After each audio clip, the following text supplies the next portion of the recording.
Baik, bismillahirrahmanirrahim. Assalamualaikum warahmatullahi wabarakatuh.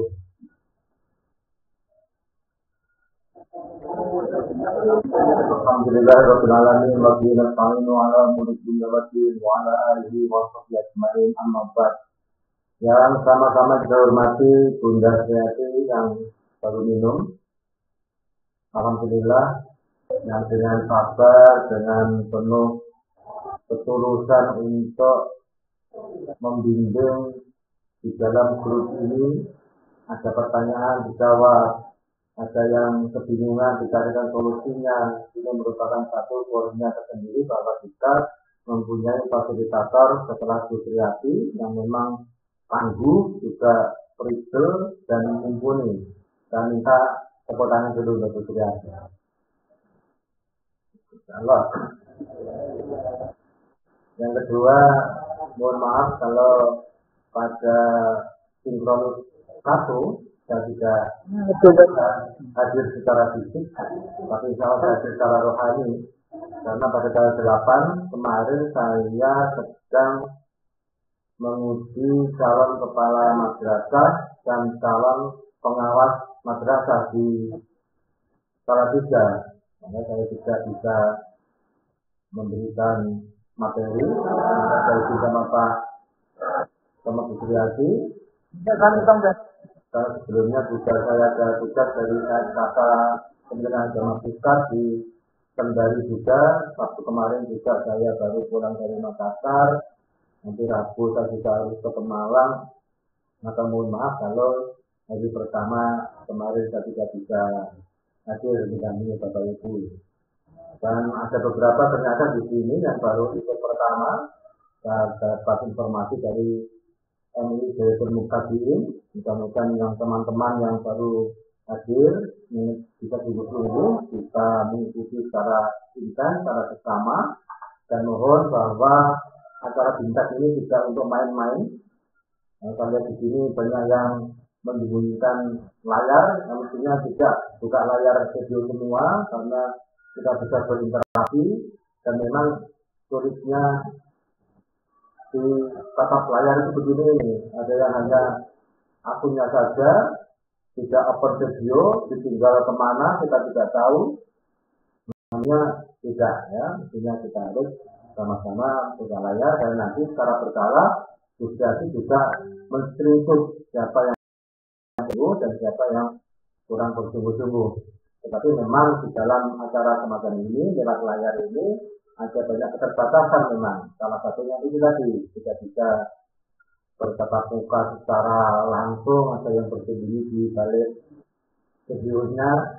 Tetapi alhamdulillah yang penting kita pada goal akhirnya juga kita bisa mengisi di LMS masing-masing. Dan tentu ini melalui proses ya, dari tahap ke tahap. Nah, semula kita menjadi jagoan madrasah, kita menjadi pendidikan madrasah, nanti menjadi pasria madrasah, menjadi pasria madrasah, dan terakhir menjadi pahlawan madrasah. Dan ini tahap-tahapnya yang tadi disampaikan oleh Bu Sriati juga tidak bisa kita langsung meloncat itu. Allah pun mengajarkan latar kabun atau bakal antosa. Maka ada tahap-tahapnya, ada fase-fasenya. Karena kalau dengan fase-fase kita ikuti videonya, kita baca polanya, insya Allah nanti kita bisa mengisi elemen dengan baik, bisa menerapkan mengimplementasikan di dalam madrasah kita masing-masing.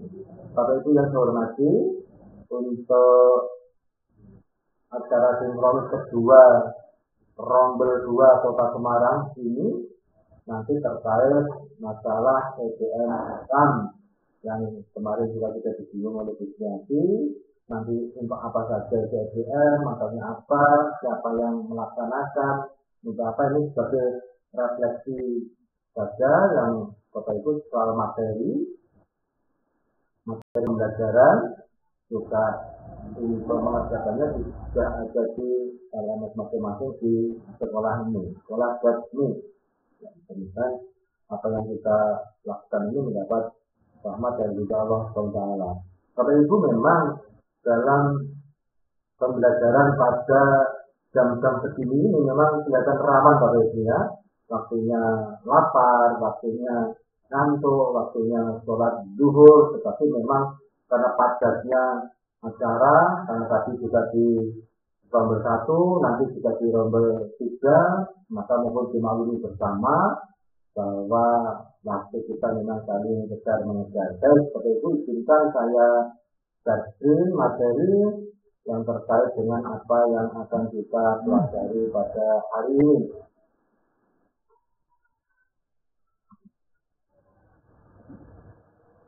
Suara saya bisa didengar dengan baik ya Bapak Ibu ya?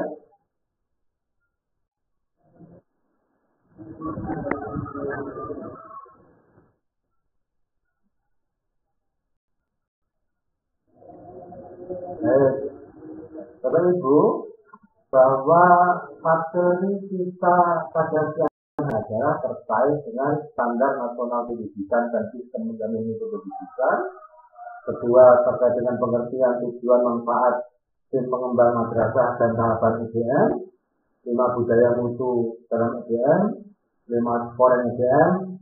Dan kelima, instrumen UGM. Bapak Ibu, bahwa proses pembelajaran, proses pengelolaan madrasah dan sekolah di satuan pendidikan di Indonesia itu ada satu badan yang mengatur dan memberikan satu rambu-rambunya, yaitu dengan standar nasional pendidikan yang sering kita kenal dengan 8 standar nasional, dimulai dari standar kelulusan, standar uji, standar proses, sampai pada standar penilaian. Nah, untuk memastikan dan menjamin agar standar pendidikan itu terimplementasi baik terkait dengan keberadaannya, keberlangsungannya, dan kesesuaiannya, maka diperlukan adanya satu penjaminan mutu pendidikan. Nah, untuk menjamin mutu pendidikan itu terimplementasi dengan baik, maka ada sistem yang dapat melihat, memikir di sini ini. Sistemnya itu ada sistem penjamin mutu internal dan ada juga sistem penjamin mutu eksternal. Sistem penjamin internal, apa yang dilakukan oleh madrasah kita, maka di situ ada yayasan, maka kepala madrasah dan proses lainnya terkait dengan penyelenggaraan madrasah, maka dilaporkan kepada yayasan. Terkait dengan proses pembelajarannya, ada pengawas di situ. Maka sistem menjamin mutu internal itu di situ. Sebab pengawas itu merupakan salah satu penjamin mutu pendidikan. Di Kementerian Agama, maka pengawas merupakan salah satu penjamin mutu pendidikan yang secara internal.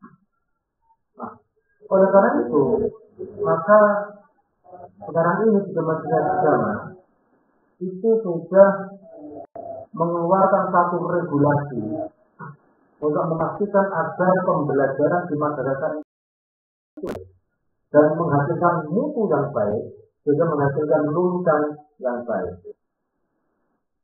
Satu regulasi yang keluar dari setengah tahun yang lalu, yang dengan KMA nomor 624 tahun 2021 tentang supervisi pembelajaran, dan 3 minggu yang lalu juga sudah keluar juknisnya, juknis tentang supervisi pembelajaran melalui SK Dirjen Pendik nomor 6333, juknis untuk RA, 63 juknis untuk NI, 6335 juknis untuk madrasah Islamiyah, dan juknis 6336 juknis untuk madrasah aliyah.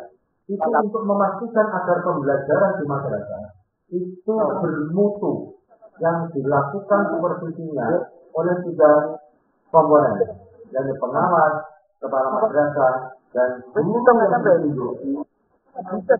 Jadi mohon maaf ada yang berbicara mengganggu. Pak Munif ya, Pak Munif mohon ini dulu. Terima kasih. Nah, kalau itu tolong diingatkan ya Bapak di telepon. Mohon maaf, telepon itu Pak Munif itu. Mohon untuk demi dulu kamu nih.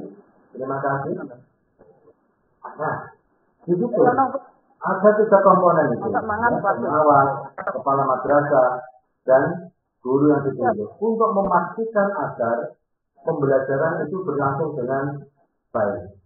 Ya. Oleh karena itu maka pengawas nanti harus merubah mindset, merubah paradigma di dalam supervisinya, yakni dalam rangka untuk melaksanakan diagnostik pembelajaran, diagnostik terkait dengan perencanaan, pelaksanaan, dan evaluasi pembelajaran. Benar Pak Munir, bisa diini dulu Pak Munir dengan suara kami.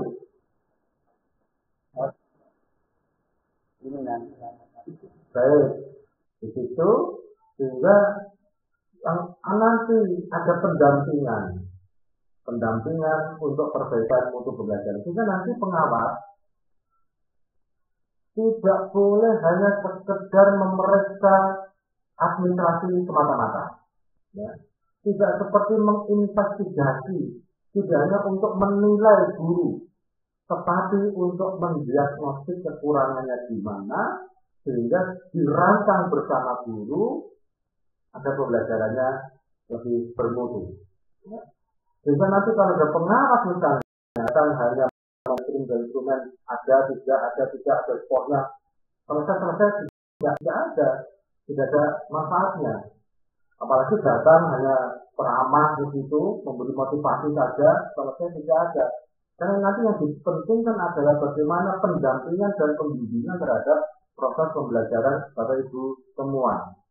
Jadi, oleh karena itu maka di KMA 624 itu ada definisi tentang apa itu supervisi pembelajaran. Maka di teori-teori lain tidak ada. Karena kami, termasuk saya, karena saya kebetulan alhamdulillah ikut masuk tim yang menyusun KMA itu, juga bisnis-bisnisnya, maka instrumen yang kami buat, kami susun itu lebih pada naratif. Jadi apa yang ditemukan itu apa, kemudian langkah perbaikannya apa, kemudian ada kolom tidak lanjutnya apa, apakah tadi tidak lanjutnya pengawas memberikan pendampingan, memberikan pembimbingan untuk membuat RPT yang operasional misalnya, RPT yang misalnya nanti guru bertanya Pak pengawas atau pengawas bagaimana untuk mengaitkan atau merumuskan kompetensi abad 21 di dalam RPT. Tanya di situ. Dan itu tugas pengawas untuk membimbingnya. Atau setelah dirumuskan di dalam RPT, maka disimulasikan. Nanti kalau saya mengajar, nanti akan saya begini, literasinya akan terapkan demikian. Media pembelajarannya akan memakai infografis atau menayangkan video pembelajaran atau membaca teks informasi maupun teks terang, dan macam-macam. Itu disimulasikan bersama pengawas. Maka nanti kalau Bapak Ibu pengawas tanya ke situ, dan itu kewajiban pengawas untuk memberikan pembimbingan dan pendampingan. Kalau semua sudah paham, semua pengawas, karena kebetulan kemarin saya melatih para kasih Penma ke Jawa Tengah dan ketua Jawa di Solo. Itu saya beri pelatihan di situ. Saya sudah sampaikan bagaimana membuka dan merubah mindset para pengawas, merubah mindset dan paradigma para kasih Penma ke Jawa Tengah agar sama-sama untuk memberikan layanan pembelajaran yang terbaik bagi guru-guru kita. Karena di dalam sistem pendidikan itu ada saling keterkaitan Bapak Ibu, dimulai dari mutu lulusan siswa, ya begitu di situ. Mutu lulusan, tidak mutu proses pembelajaran ditentukan oleh mutu gurunya ditentukan oleh mutu pengelolaan madrasah atau sekolah. Jadi itu saling kait mengkait yang nanti kita sampaikan. Dan kita sampaikan bahwa memang ada satu sistem menjamin mutu baik itu internal maupun eksternal. Layanan internal sudah kita diganti. Ya. Jadi dari pengawas, dari yayasan. Nah, ada sistem penjaminan mutu pendidikan yang sifatnya eksternal, jadi dilakukan secara independen, yang dirumuskan dari BNSP bahwa ini dilakukan oleh Badan Akreditasi Nasional Sekolah Madrasah. Nah, dari instrumen akreditasi yang ditetapkan oleh Ban SM Pusat yang sekarang menggunakan instrumen akreditasi satuan pendidikan, yang jumlahnya tidak banyak. Kalau MI-nya 35, ada 36, MA 35, ya, dari situ ada indikator-indikatornya. Maka itu yang penting diketahui Bapak Ibu, bahwa instrumen itu bagaimana mendapatkan nilai 4 itu apabila sudah mengkategorikan membudaya. Misalnya di booster instrumen nomor 4 misalnya, di situ ditanyakan bagaimana kebiasaan dan kebudayaan anak-anak di dalam sikap religius. Nah, misalnya anak-anak itu waktunya sholat zuhur, waktu istirahat, kemudian anak-anak keluar langsung ke musola, ambil air wudhu tanpa dioyak-oyak oleh gurunya, tanpa disuruh oleh gurunya, karena mereka sudah punya kesadaran sendiri, punya pembiasaan sendiri, juga mereka membudaya, itu baru mendapatkan nilai 4. Tetapi misalnya guru masih, ayo anak-anak sana yuk, ayo kita sama-sama, itu belum sampai pada membudaya. Nah, apa yang ada di instrumen akreditasi satuan pendidikan dan apa yang ada di EDM, evaluasi diri madrasah yang akan kita bicarakan, itu terjadi dan ada kesinambungan, ada tali benang merahnya. Oleh karena itu maka diminta kami nanti sungguh-sungguh Bapak Ibu untuk informasi ini. Dan kemarin kita diskusi, saya lewat grup kita sudah menyampaikan bukti-bukti apa yang perlu diunggah. Ya, oleh karena itu maka ketika Bapak Ibu sudah menyiapkan bukti-bukti yang diunggah, ketika mengerjakan di LMS, maka akan menjadi mudah dan cepat. Dan diharapkan nanti pada pembelajaran berikutnya apa yang diunggah tidak akal-akalan, tapi betul-betul fakta, bukti dan ada di bacanya masing-masing. Ini yang terkait dengan satuan pendidikan termasuk madrasah, bahwa ada sistem penjaminan mutu, yakni sistem penjaminan mutu internal, bisa oleh yayasan, ada pengawas tempat, yang ada yang eksternal dilakukan oleh Badan Akreditasi Nasional yang dilakukan secara independen. Dan yang saya temukan selanjutnya adalah terkait dengan sistem akreditasi sekarang ini ada 3 jalur. Yakni yang pertama di tengah itu diperpanjang status akreditasinya. Yang kedua di atas diakreditasi ulang karena terjadi penurunan kinerja yang itu terbaca lewat emisi di Kementerian Agama dan dapat di Dinas Pendidikan. Kalau terjadi penurunan maka diakreditasi ulang. Dan yang ketiga itu bisa diakreditasi ulang karena permintaan satuan pendidikan, madrasah atau sekolah. Jadi misalnya, baik, kok madrasahnya dapat A ini, biasanya ke orang wangun ini, saya ingin dan itu ulang akan dapat B, karena gurunya juga yang sudah sertifikasi malah dikeluarkan oleh yayasan, guru-guru yang berpengaruh baik punya dedikasi dan integritas malah dijipa. Macam-macam begitu. Nah, ini bisa seperti. Atau sebaliknya, nah ini madrasah saya ini sudah terjadi peningkatan kinerja, cara perasa sudah bertambah, siswanya juga semakin meningkat, mutu gurunya meningkat, ya bisa mengajukan di akreditasi ulang yang semula dapat C bisa menjadi B atau A. Jadi ada 3 ini. Oleh karena itu, kami minta agar para pengelola madrasah, dari itu kepala, bendahara, wakil, dan staf dan stakeholder lainnya itu juga memperhatikan emisi, karena apa yang ada di emisi itu langsung terbaca di Sistema dan SM. maka kinerja Bapak Ibu yang lewat MIS itu akan segera terbaca ini terjadi penurunan atau peningkatan. Karena itu maka selalu dilakukan oleh Pak Mansur dan oleh Denma Kementerian Agama Kota Semarang untuk selalu mengupdate data MIS. Bapak Ibu, sebetulnya itu apa toh? Definisi dari EDM, evaluasi diri madrasah. Nah, EDM merupakan suatu proses penilaian mutu pendidikan yang dilakukan oleh pemangku kepentingan atau stakeholder di tingkat madrasah berdasarkan indikator-indikator fungsi yang mengacu pada standar nasional pendidikan atau SMP. Nah, EDM ini mestinya satu instrumen penting untuk melihat sampai di mana madrasah kita, mana kekurangannya, mana yang dapat diperbaiki, mana yang dapat ditingkatkan, mana yang dipertahankan. Itu lewat evaluasi di madrasah. Dan evaluasi madrasah itu harus dilakukan oleh warga madrasah dengan penuh kesadaran dan kejujuran, karena akan digunakan untuk perbaikan mutu pendidikan madrasah itu sendiri. Kalau ketika mengisi EDM itu yang penting skornya tinggi, di dalam EDM direkayasa, maka tidak menghasilkan apa-apa dan tidak ada manfaatnya bagi madrasah.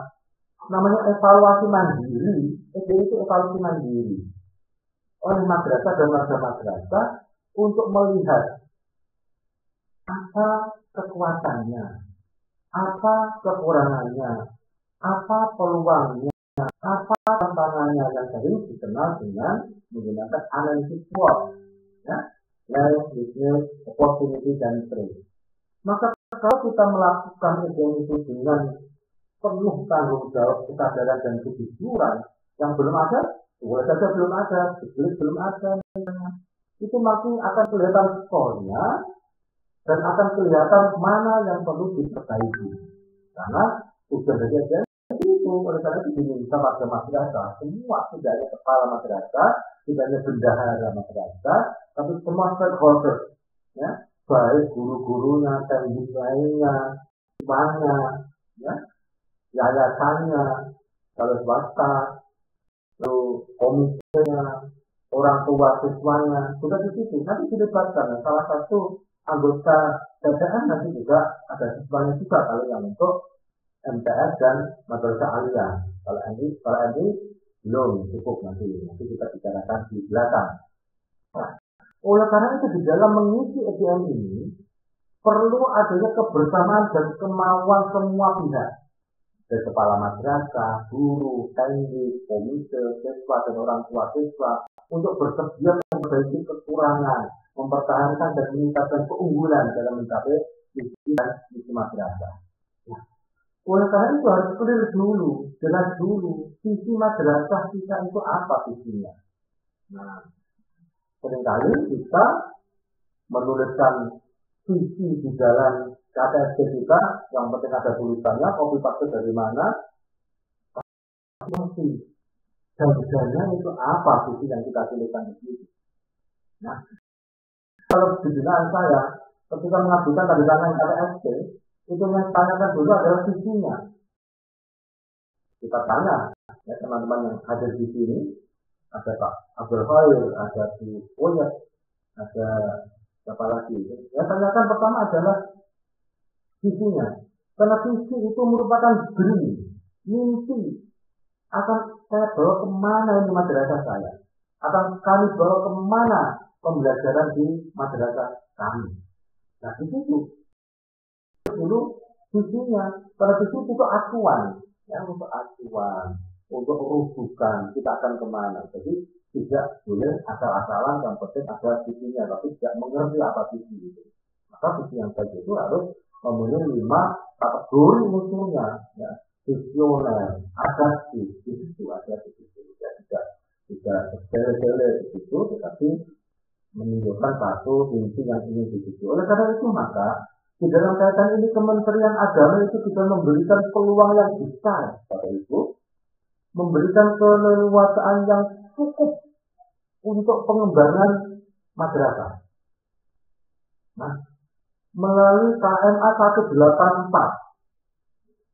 dan 183 ya, 83 dan 184 tentang PAI dan Dasar. Di KMA 183 itu memberi keleluasaan ada 6 jam pelajaran yang bisa digunakan oleh madrasah untuk oleh lokalnya itu dimanfaatkan untuk mendorong, menyokong keunggulan madrasah. Boleh. Bahkan juga memberikan keleluasaan untuk merelokasi mata pelajaran untuk keunggulan madrasah yang disebut dengan visinya. Maka pertanyaan visinya itu. Misalnya begini. Di madrasah itu di struktur kurikulumnya untuk bahasa Indonesia ada 5 jam pelajaran. Kemudian mereka bersepakat kalau bahasa Indonesia itu mereka sudah baik karena sudah dibiasakan dengan bagus dengan bahasa Indonesia. Maka dialokasikan cukup 4 jam pelajaran saja. Dan 1 jam pelajaran dialokasikan untuk menyokong keunggulan madrasah itu. Pasif di sana. Boleh tidak? Boleh berdasarkan KMA nomor 183. Ini berarti Kementerian Agama itu punya visioner ke depan yang disebut dengan revolusi pembelajaran. Jadi struktur kurikulum yang ada di Kementerian Agama tidak kaku-kaku amat saja tidak kaku gitu. Boleh dilentur, ya, seperti pensil. Ya, pensil bisa lentur, pensil apa pensil itu? Itu pensil, ya. Jadi lentur. Kemudian tidak menabrak, tidak keluar dari rel. Jadi begitu. Keminta memang di madrasah itu tidak perlu terkaget-kaget, tergumun-gumun dengan adanya misalnya Merdeka Belajar. Merdeka Belajar dari Kemendikbud. Tidak usah gumun. Karena Kementerian Agama itu telah lebih dahulu terjadi revolusi pembelajaran melalui KMA 184 yang lahirnya itu lebih dulu dibanding nasnya Menteri Nadiem Makarim. Merdeka Belajar itu kan disampaikan Menteri Nadiem setelah dia diangkat jadi menteri. Tapi Kementerian Agama sudah ada. Oleh karena itu, maka operasionalnya kita tidak ada payung hukumnya dan kita tidak perlu kaget, tidak perlu gumunan terkait dengan yang ada di sebelah. Karena Merdeka Belajar kita punya revolusi belajar yang juga rohnya sedikitnya kita tinggi juga. Nah, oleh karena itu Bapak Ibu, di dalam menyusun SDM itu harus ada samaan kemauan oleh semua stakeholder itu. Nah, apa tujuan dari evaluasi diri madrasah? Yang pertama, untuk menilai kinerja madrasah berdasarkan SMP, Standar Nasional Pendidikan. Instrumen untuk menilai kinerja madrasah maupun sekolah kalau di Kemendikbud itu sudah ada hierarkinya, ada instrumennya, yakni urutannya sudah berdasarkan standar nasional pendidikan atau belum. Kalau sudah standar, itu baru standar, yang diharapkan kita itu lebih dari standar. Itu baru dapat A mestinya. Ya. Kalau masih standar biasa, itu ya B misalnya. Karena sekarang untuk aplikasi di komunitas kategori A, itu juga sulit karena kita di dalam menggali data melalui triangulasi. Karena alhamdulillah kebetulan saya menjadi asesor yang melalui operasi yang tepat dari asesor dan SM maupun dan PAUD PNS. Alhamdulillah dan masuk di 2 asesor, ya, di PAUD maupun di sekolah madrasah. Itu begitu. Kalau tidak betul-betul instrumennya itu membudaya betul-betul anak-anak, gurunya, proses pembelajarannya, dan baik. Dan kami membuktikan prosesnya itu betul-betul baik itu melalui triangulasi. Saya melihat dokumennya, kemudian observasi lapangan, ada angketnya, juga melalui wawancara. Nah, kami juga mewawancari banyak pihak, mulai dari kepala sekolah, madrasah, guru, wakil kepala madrasah, wakil kepala sekolah, orang tua siswa juga tokoh masyarakat, macam-macam untuk membuktikan satu instrumen itu kami buktikan melalui 4 kali. Ya, saya lihat dokumennya, saya amati lewat mata kepala sendiri, kami wawancarai dengan banyak pihak. Oleh karena itu maka kalau kita di dalam menyusun ini hanya sekedar main-main, kalau kita buat dokumen kata tidak ada, visi hanya sekedar ditulis, maka akibatnya kita tidak pasti. Itu sekarang mari kita sama-sama, kalau tidak bisa tanya pengawasnya, karena Bapak Ibu semua mempunyai tenaga ahli, paling tidak ada pengawas. Pengawas itu di dalam KMA 624 itu diposisikan sebagai narasumber, diposisikan sebagai mitra yang di dalam pelaksanaan supervisinya harus dilakukan secara humanis, tidak melihat administrasi belaka, tidak untuk menilai, tapi dalam upaya diagnosis dan pendampingan perbaikan pembelajaran guru. Jadi mulai sekarang Bapak Ibu harus dekat dengan pengawas dekat dengan para guru dan kepala madrasah itu untuk sama-sama membangun madrasah. Kalau tidak sesuai dengan tagline Kementerian Agama yang dulu ribet bermartabat dan sekarang menjadi mandiri berprestasi yang tadi tambah Bu Yata dan juga sejatinya tadi. Tujuan yang selanjutnya adalah untuk memetakan kekuatan, kelemahan, peluang dan tantangan. Dengan analisis SWOT tadi, dan business opportunity dan threat. Ketiga, untuk membantu menentukan prioritas program dan kegiatan yang sesuai dengan kebutuhan masyarakat. Melalui SDM, yang melalui aplikasi nanti akan muncul, akan terbaca. Ya, nanti kalau di jaring laba-labanya itu, ini yang perlu diprioritaskan mana yang skornya rendah ini. Yang perlu dipertahankan mana yang skornya sudah tinggi. Maka ketika SDM itu sudah tersusun dan sudah terbaca mana skornya, masyarakat dapat menentukan ini yang perlu kami prioritaskan, ini yang perlu kami fokuskan. Jadi begitu. Jadi ketika menyusun program tidak asal-asal pantasnya ini, ya, bangunnya ini tidak, tapi berdasarkan data. Yang keempat, ideal itu menjadi acuan di dalam menyusun rencana kerja madrasah dan rencana kerja dan anggaran madrasah RKM dan RKAM. Jadi ada 4 dokumen yang terkait dengan ini mestinya Bapak Ibu. Jadi Bapak Ibu kepala madrasah dan staf itu mempunyai dokumen rencana kerja jangka menengah yang 4 tahunan. Lalu mempunyai rencana kerja tahunan. Nah, dari rencana kerja jangka menengah dan tahunan itu, maka disusunlah rencana kerja madrasah. Dari rencana kerja madrasah itu, maka muncul kebutuhan anggaran.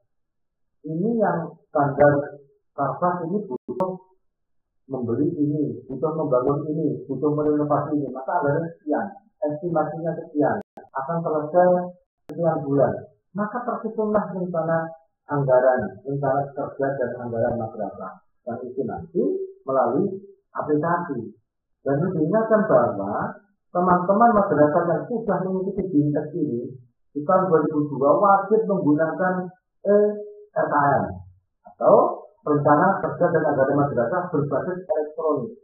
Oleh karena itu kalau ketika mengikuti BIMTEK ini hanya main-main, hanya untuk menyelesaikan dan muncul di layar, maka tidak ada manfaatnya dan akan merugikan Bapak Ibu sendiri karena nanti bos masuknya di situ melalui rencana dan anggaran berbasis elektronik. Nah, dengan itu nanti kita bisa berdiskusi, kalau ada yang kurang paham bisa ditanyakan kepada Bu Sri. Selanjutnya Bapak Ibu, apa kemanfaat EDM itu? Nah, ini seperti kita tadi, untuk mengetahui tingkat pencapaian kinerja atau peta mutu madrasah.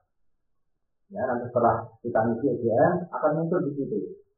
Terus saya ingatkan nanti ketika Bapak Ibu mengisi, nanti ada beberapa yang Bapak Ibu wajib di screenshot untuk bukti telah melalui itu. Yang kedua, untuk mengurangi kekuatan, kelemahan, dan tantangan yang dimiliki madrasah, sudah kita bicarakan. Yang ketiga, untuk mengetahui peluang dalam rangka memperbaiki mutu pendidikan, menilai keberhasilan, dan melakukan penyesuaian program yang sudah ada. Jadi tidak asal. Ini saya tahun 2002 akan menganggarkan sekian juta untuk perbaikan ini, untuk membeli ini. Tidak. Tapi berdasarkan yang muncul dalam sistem EDN yang kita lakukan di LNS ini. Yang keempat, dengan kita memiliki EDN ini bisa mengetahui jenis kebutuhan yang diperlukan untuk perbaikan mutu. Bisa jadi mutu guru sudah bagus, ya, karena sudah banyak yang mendapatkan tunjangan profesi guru, banyak yang S2. Yang perlu diperbaiki apanya? Proses pembelajarannya misalnya. Karena banyak guru yang di dalam melaksanakan proses pembelajaran yang masuk kelas orang-orang saja, tidak membawa alat peraga, tidak membawa media, kelas hanya menyuruh, hanya minta anak menulis. Itu kuno, nggak boleh itu. Harus dirubah paradigma pembelajaran kita. Nah, sekarang kalau dalam pembelajaran ada 3 hal. Ada kegiatan pendahuluan, kegiatan inti, dan kegiatan penutup. Nah, kalau di kegiatan pendahuluan dan kegiatan penutup ini kan biasa. Kalau pendahuluan ini memberikan persepsi, menyampaikan yang akan di materi hari ini, soal berdoa bersama, mengabsen, itu kan hal yang rutinitas, yang tidak perlu ditulis dan diterima. Kemudian yang kegiatan penutup, ya, melakukan refleksi macam. Tapi kegiatan intinya ini yang perlu Bapak Ibu rumuskan. Ya. Kalau tidak bisa merumuskan sendiri, dirumuskan bersama-sama kolega dan bersama-sama kepala madrasah. Kalau kepala madrasahnya belum mampu, maka minta pengawasnya untuk ikut menyusun perencanaannya. Bagaimana saya kemukakan tadi, Pak Pengawas, Bu Pengawas, bagaimana kami harus menyisipkan kompetensi abad 21 di dalam RPP kami. Atau bagaimana kalau proses pembelajaran nanti kami minta anak-anak untuk dapat mencapai kompetensi abad 21. Oh ya, kompetensi abad 21 mulai dari critical thinking, creativity and innovation, kemudian information dan collaboration. 4 hal ini. Maka diharapkan sampai pada critical thinking itu anak-anak bisa mempunyai penalaran yang tinggi, berpikir tingkat tinggi, bisa sampai menganalisis, bisa mengevaluasi dan mencipta. Kalau selama ini yang dilakukan Bapak Ibu barangkali di dalam pembelajaran, hanya menjadi pembelajaran, nanti ada tanya jawab bersifat recording saja. Itu sangat rendah Bapak Ibu. Oleh karena itu maka di dalam pembelajaran perlu ada literasinya. Yang menjadi keprihatinan kita bersama adalah skor siswa Indonesia itu sangat rendah Bapak Ibu. Bisa jadi skor siswa kita rendah karena gurunya juga pembelajaran tidak beres. Di dalam survei kemarin, survei kita, Program for International Student Assessment. Jadi siswa-siswa kita itu dinilai dibandingkan dengan 78 siswa lainnya dari negara lain. Ternyata siswa Indonesia itu berada pada urutan 74 dari 78 negara yang disurvei. Ini sangat memprihatinkan. Terlebih pada literasi membaca, literasi numerasi, dan literasi sains. Ini sangat rendah. Karena pembelajaran guru barangkali belum mengaitkan dengan literasi ini. Nah, kalau Kementerian Agama ditambah 1 literasi. Dan literasi ini tidak untuk membuat mata pelajaran baru, Bapak. Tidak. Dan juga tidak untuk administrasi pembelajaran. Tidak. Tetapi literasi ini bisa dikaitkan, diintegrasikan, politik integrasi di dalam kegiatan inti tadi. Ya. Oleh karena itu maka di kegiatan inti itu mulai sekarang Bapak Ibu dikaitkan dengan LOKR, LOKR, ya. Minta guru-guru untuk pembelajarannya menggunakan media, bisa infografis, bisa gambar, bisa pamflet, bisa dengan video, bisa dengan audio, bisa dengan teks, ya, teks yang sifatnya informatif maupun sastra. Dibiasakan itu, ya, diminta dan diminta anak untuk melihat. Ya, misalnya begini.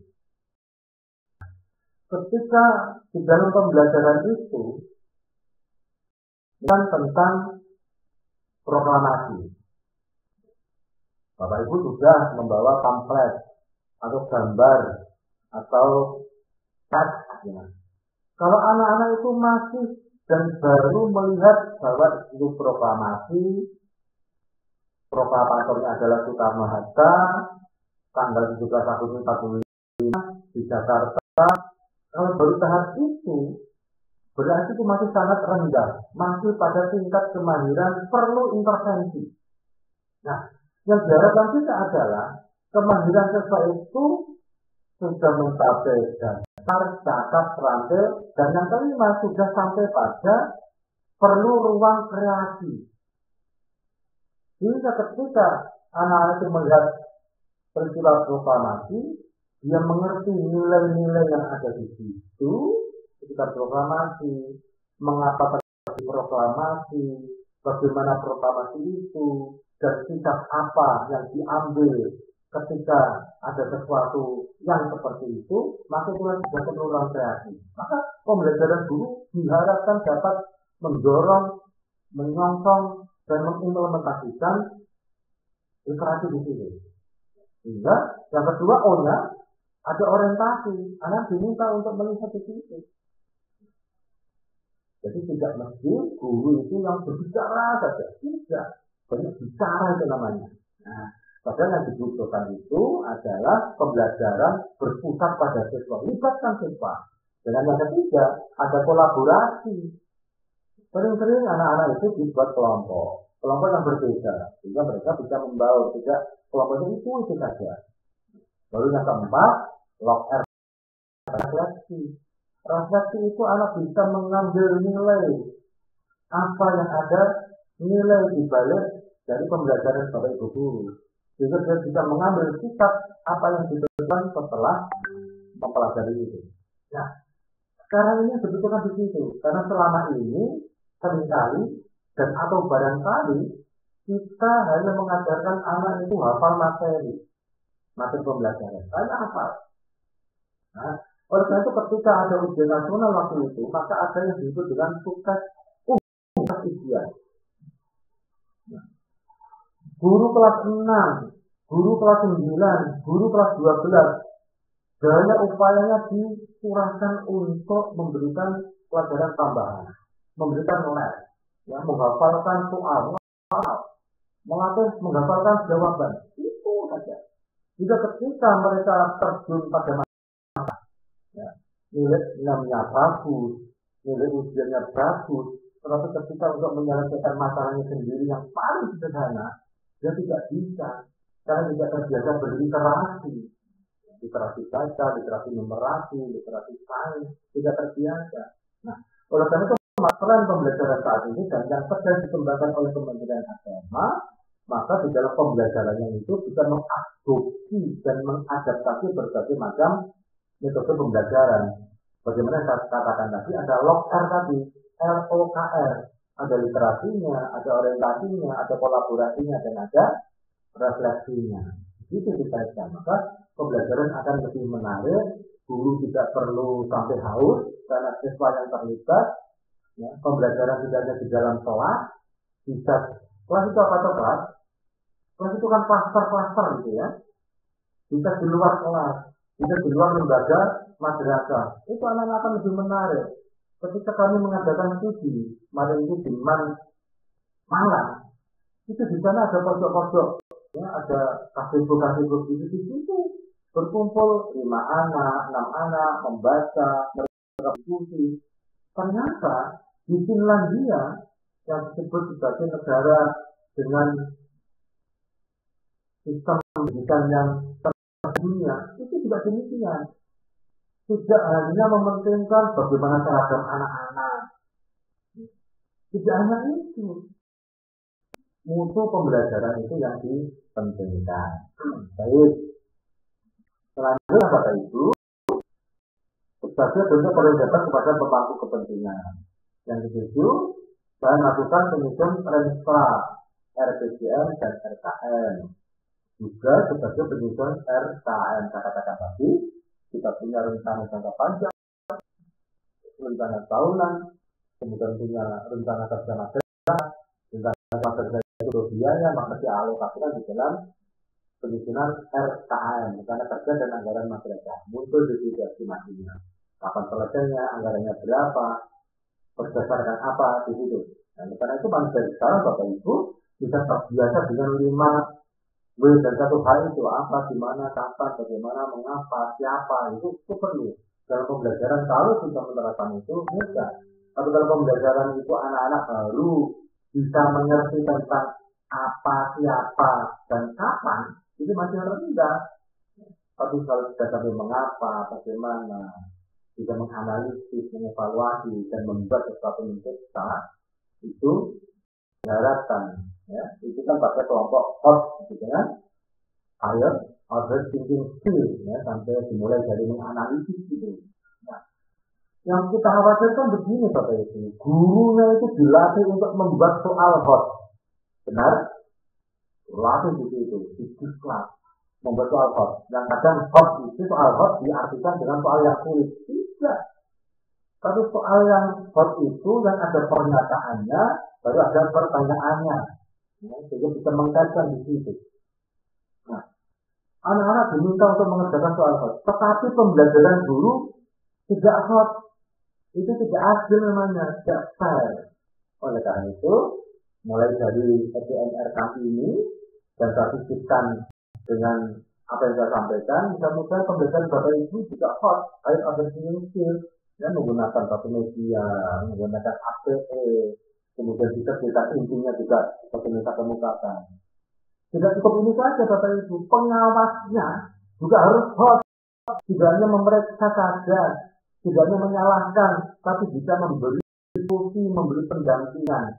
Oleh karena itu mulai sekarang, nanti tanya pada pengawasnya, diminta untuk mendampingan membuat RPP, perencanaan pembelajaran, ketika menyusun dan mensimulasi praktek pembelajarannya, agar pembelajarannya nanti menarik dan berdaya guna tempat guna. Kira-kira itu yang dibutuhkan sekarang ini, karena trennya juga demikian. Nah, oleh karena itu maka di dalam menyusun EDN ada beberapa prinsip yang baru digambarkan di anak juga tidak ada, ya, harus punya integritas tinggi, dilakukan dengan jujur, ya, berdasarkan fakta, tidak dikarang-karang, tidak hanya untuk memenuhi saja, juga harus disusun dengan ilmiah, dengan pendekatan ilmiah terbuka untuk dievaluasi oleh semua pihak, ya, baik internal maupun eksternal. Ada kekurangannya, ya tidak apa-apa kita perbaiki. Jadi tidak malah ditutup-tutupi. Ada partisipasi dari stakeholder lainnya yang dilakukan melalui musyawarah mufakat. Tidak untuk menang-menangan, yayasan tidak boleh menang-menangan karena merasa punya yayasan. Kepala madrasah juga tidak boleh. Ini yang penting kan saya yang lebih tahu saya. Tidak. Dilakukan dengan prinsip partisipasi. Libatkan semua stakeholder yang ada. Tidak untuk menang-menangan dan untuk kalah-kalahan. Juga tidak untuk semau kulit para luar itu urusan kepala madrasah. Saya terserah mau tidak. Tidak itu harus dilakukan oleh semua stakeholder. Transparan, akuntabel, terintegrasi, ya, karena manfaat dari data dan informasi yang ada di EMI dan kita terintegrasi dengan EDMRK. Katakan di awal, ini juga terintegrasi dengan sistem. Kami akan mengkaji dunia virtual sekarang ini, di dunia digital semacam ini. Memang kita bisa mendapatkan informasi dari siapa saja dan kapan saja.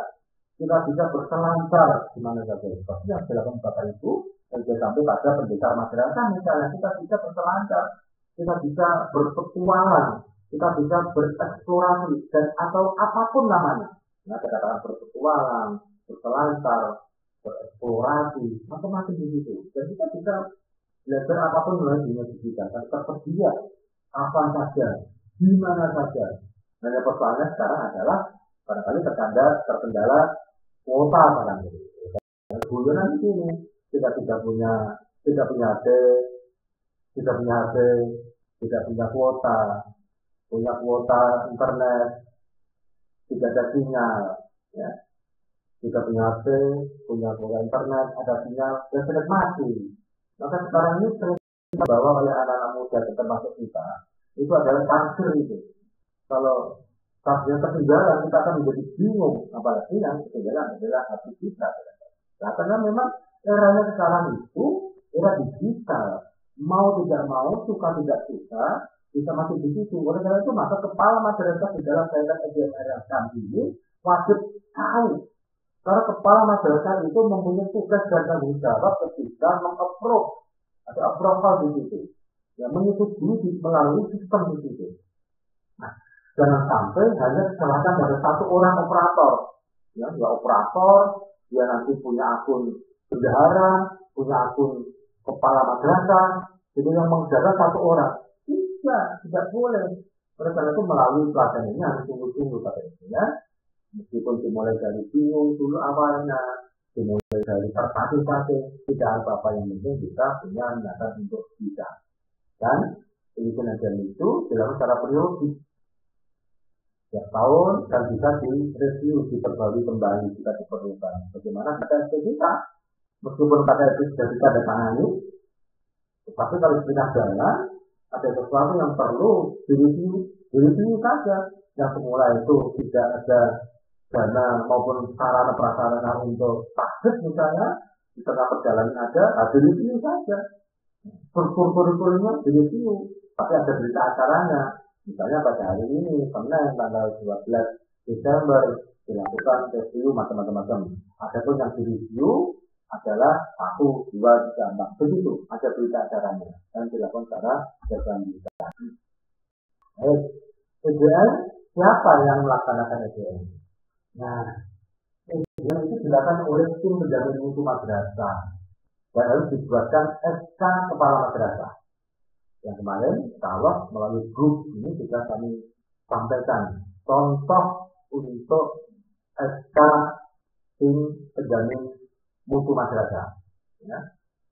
Kita lihat siapa saja yang masuk di dalam tim itu, harus orang yang memiliki integritas, memahami konsep peningkatan dan pengembangan madrasah, memiliki komitmen yang tinggi untuk meningkatkan dan membangun madrasah.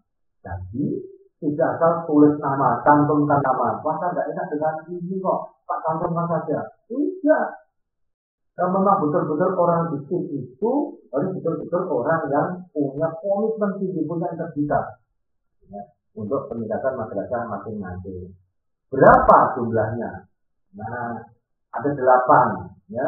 Kalau untuk jenjang MTS dan MH bisa melibatkan siswa, perwakilan siswa. Tapi kalau untuk MI belum, ya, karena belum dianggap untuk dapat mewakilinya. Minimal ada 8 orang. Yang pertama penanggung jawab kepala madrasah, lalu ketua, salah satu wakil kepala madrasah, sekretaris juga salah satu wakil kepala madrasah. Jadi kalau madrasahnya cukup wakilnya.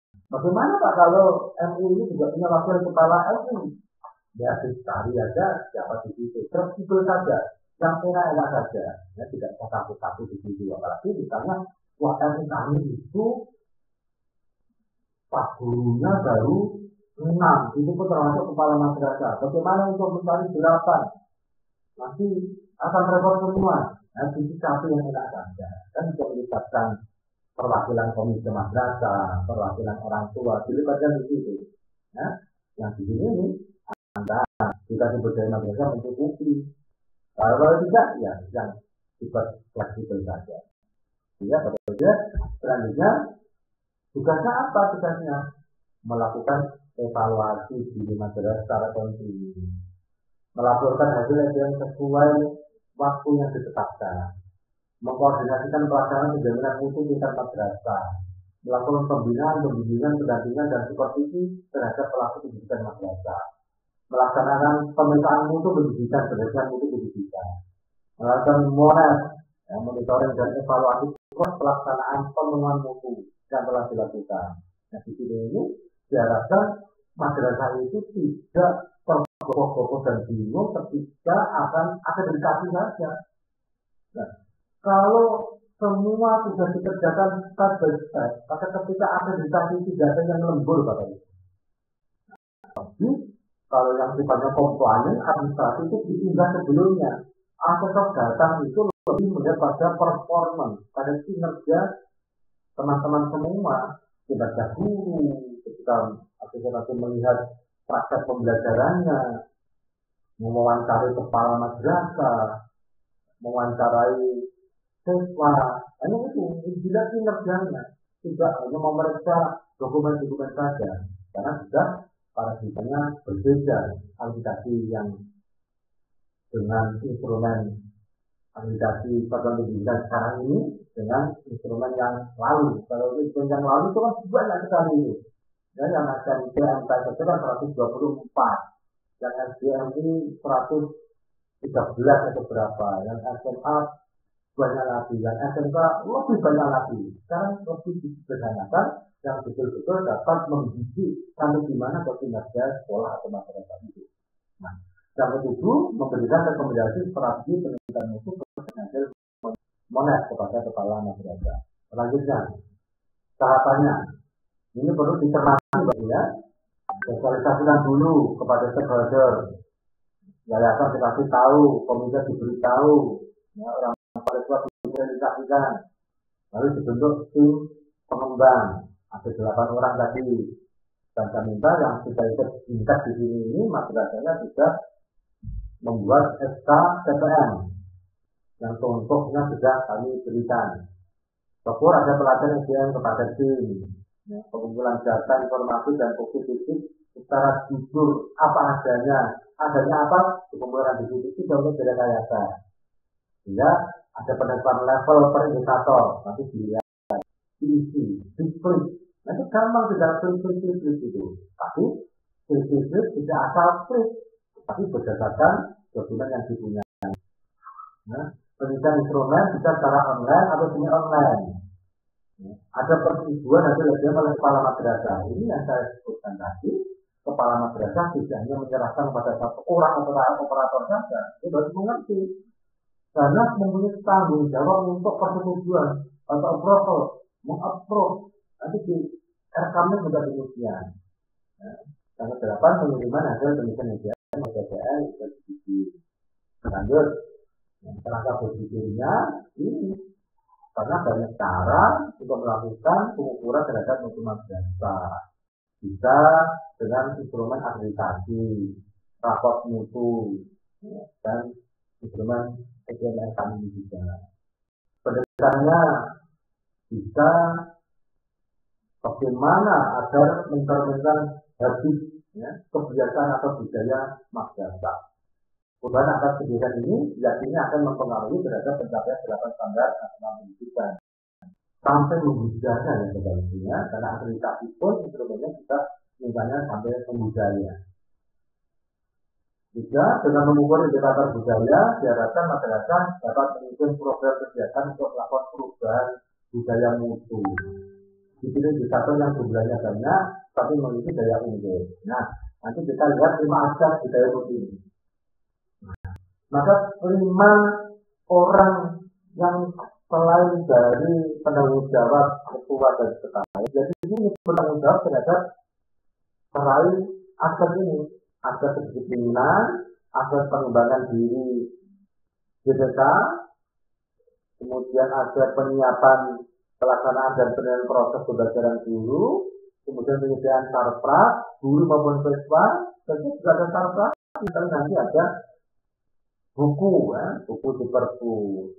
Guru bagaimana untuk menyediakan media dan APE. Yang kelima, aspek pengelolaan anggaran yang transparan dan berorientasi pada peningkatan mutu. Nah, kelima orang ini nanti diserai oleh kepala madrasah melalui SK untuk menginventarisir dan untuk memimpin di dalam diskusi bagaimana meningkatkan itu.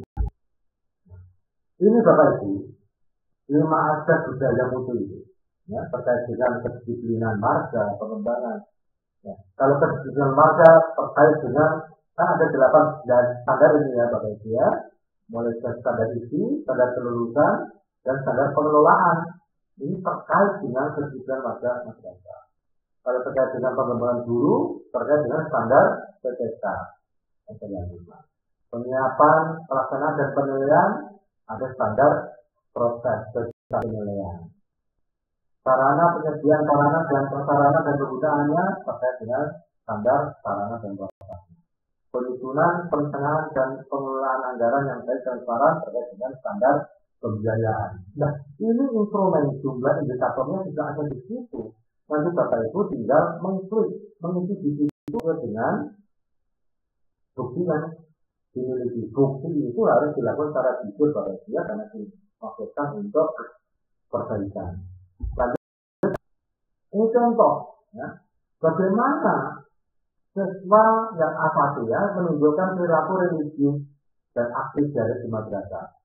Kalau dia itu atau Bapak Ibu nanti mengklik tingkat 4, tapi jujur ya, pada di sini masih 70% atau kurang dari 70% siswa mengikuti kegiatan, Bapak Ibu klik 95%, dia tidak tahu, namanya mesin tidak tahu, mesin tidak mungkin membantah Bapak Ibu guru bohong, tidak mungkin bersuara begitu. Tetapi ini kan dari awal saya katakan ini untuk kebaikan Bapak Ibu. Tapi memang kalau misalnya 95% itu siswa misalnya ketika sholat zuhur tanpa dioyak-oyak mereka langsung datang ke musola madrasah atau musola di kampung setempat untuk melaksanakan sholat berjamaah. Nah, maka dilihat itu sudah layak mendapat tingkat 4. Tapi kalau belum sampai di sini, ya jangan. Sehingga nanti kalau masih di sini, ya tidak apa-apa. Sehingga akan terbaca nanti, oh yang perlu kami tingkatkan ini. Gurunya perlu melakukan strategi yang seperti ini. Jadi ada perubahannya di situ. Nah, setelah itu kita tuliskan di sini. 95% siswa mengikuti kegiatan sholat berjamaah. Maka tingkat kinerjanya dicapai 4 misalnya. Tidak lebih saja. Ya, ini mesin ya, tidak bisa membantah mereka tergantung kepada penulisnya. Tidak perlu jujur atau tidak. Nah, skornya sampai nilai dan itu langsung otomatis di dalam aplikasi EJNR kami macam-macam aktif dan itu kemudian skor kinerja penilaian terhadap level capaian indikator yang menggambarkan aspek tersebut. Bapak Ibu kita melihat nanti mudah di situ. Ya. Penghitungannya secara manualnya demikian. Tapi nanti Bapak Ibu tidak perlu repot-repot menghitung. Karena di aplikasi itu langsung otomatis menghitung. Ya. SPM-nya berapa? Kemudian SPT-nya, skor penilaian pertimbangan berapa? Skor kinerja penjaminan itu berapa? Sehingga keluarlah SKPM madrasah. Ini nanti muncul sendiri di situ.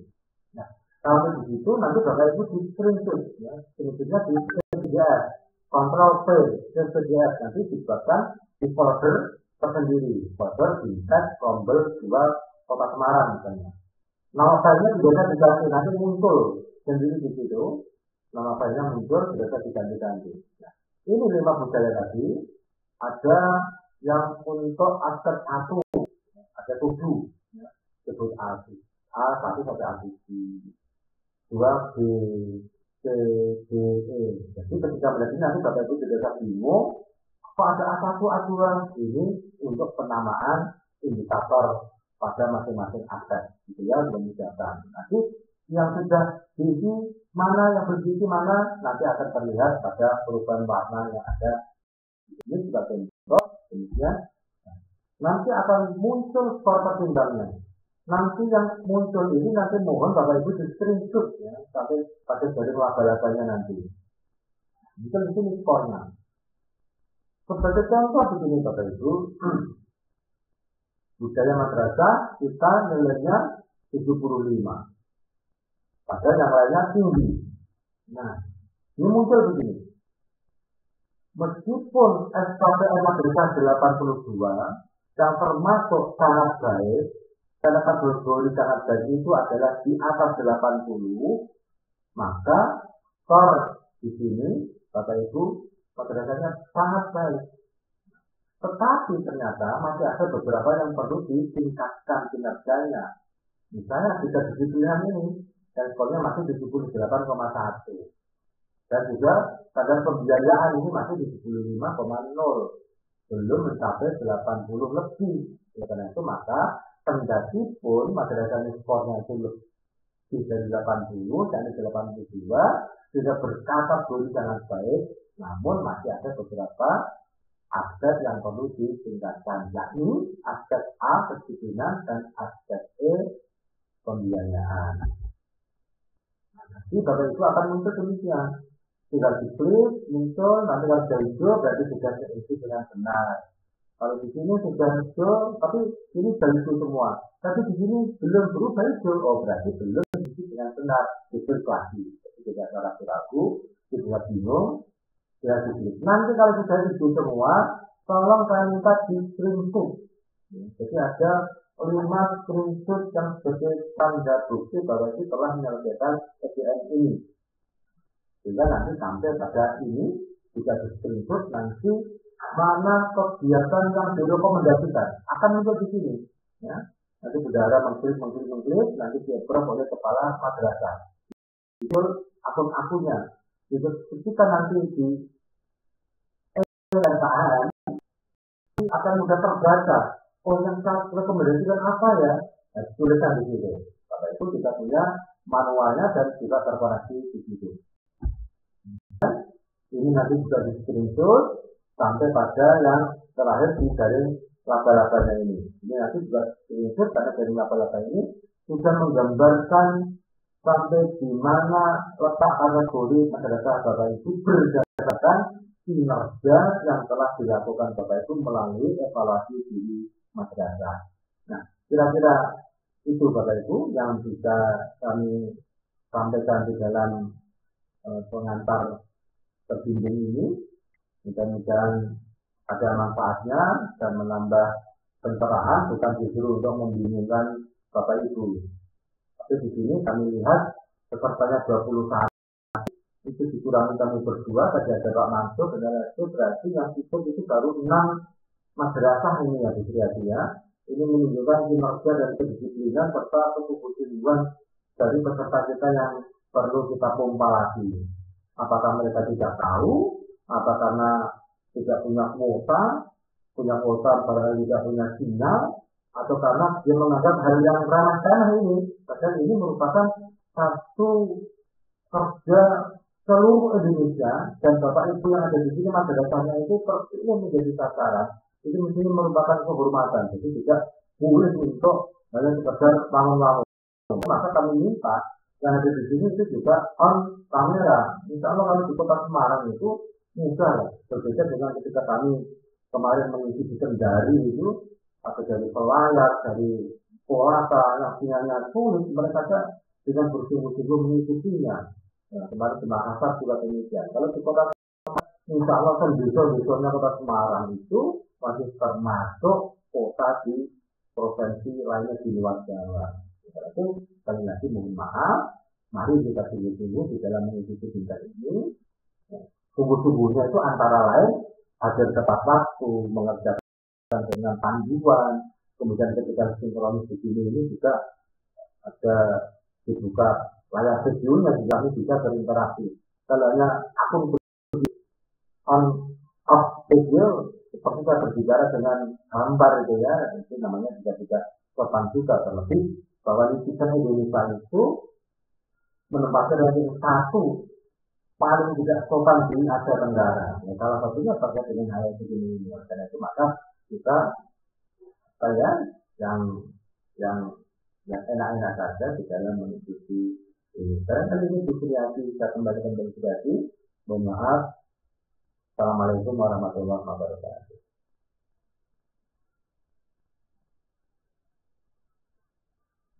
wabarakatuh. Waalaikumsalam warahmatullahi wabarakatuh. Pak Joko, Bapak Fasilitator kita. Tersebut yang kami hormati demikian tadi ulasan materi yang diberikan oleh Bapak Amal. Dan benar ya yang disampaikan Bapak Amal. Jadi menurut saya sebenarnya kan ini